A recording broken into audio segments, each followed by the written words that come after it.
রবিবার ৭৬তম প্রজাতন্ত্র দিবস। প্রত্যেক বছরই এই দিনগুলিতে নিরাপত্তায় মুড়ে ফেলা হয় সীমান্ত এলাকা। তবে চলতি বছরে নিরাপত্তা আরো অনেক বেশি। বাংলাদেশে হাসিনা সরকারের পতনের পর থেকেই ভারত বাংলাদেশের মধ্যে কিছুটা হলেও দূরত্ব সৃষ্টি হয়েছে। সীমান্তে বেড়েছে অনুপ্রবেশ, যদিও শেষ রক্ষা হচ্ছে না। ধরা পড়েছে অনুপ্রবেশকারী, জঙ্গিও। ফলে আতঙ্কে সীমান্তবাসী। এই পরিস্থিতিতে প্রজাতন্ত্র দিবসের আগে উত্তর ২৪ পরগনার ভারত বাংলাদেশ সীমান্ত পেট্রাপোলে বাড়তি সতর্কতা ও কড়া নজরদারি বিএসএফের।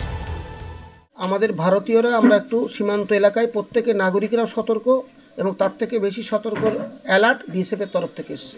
২৬শে জানুয়ারি, ১৫ই আগস্টের বিশেষ দিনটায় একটা আমরা আতঙ্কে থাকি। যারা খারাপ বা নাশকতা কাজ করবে তাদের একটা চক্র এই দিনটাকে বেছে নেয় তারা, এবং যার জন্য গভর্নমেন্টও অ্যালার্ট থাকে এবং ২৬শে জানুয়ারি প্রোটেকশন হিসেবে বিএসএফ যথেষ্ট তৎপর। দু দেশের যে টানাপোড়েন, যে সম্পর্কটা এই মুহূর্তে এসে দাঁড়িয়েছে, সেটা একটা প্রশ্নচিহ্নের সামনে। সুতরাং প্রতি বছর ২৬শে জানুয়ারি যেভাবে আমরা দেখি একটা এক্সট্রা নিরাপত্তা তো প্রতি বছর থাকেই, এবছর সেই নিরাপত্তাটা আরও অনেক বেশি। কুকুর থেকে শুরু করে বিভিন্ন যে বিষয়গুলো থাকে, বিভিন্ন চেকিংয়ের বিষয়, সেগুলো কিন্তু তৎপর। যে কয়েকজন যাত্রী বাংলাদেশে যাচ্ছেন তাদেরকেও অনেকভাবে চেক করা হচ্ছে, বা যারা আসছেন তাদেরকেও আমাদের যে পরপর দপ্তরগুলি আছে, অভিবাসন দপ্তর থেকে শুরু করে শুল্ক দপ্তর, প্রত্যেকে কিন্তু খুব তৎপরতার সঙ্গে বিষয়টি দেখছেন।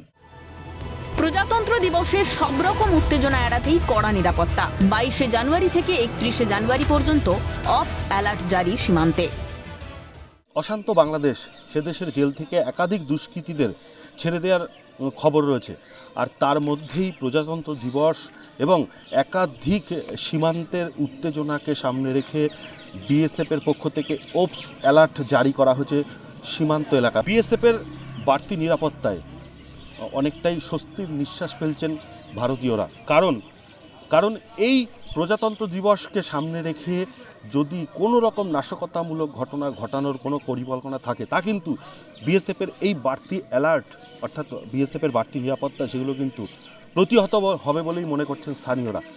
পেট্রাপোল থেকে জ্যোতির্ময় চক্রবর্তী, ক্যালকাটা নিউজ।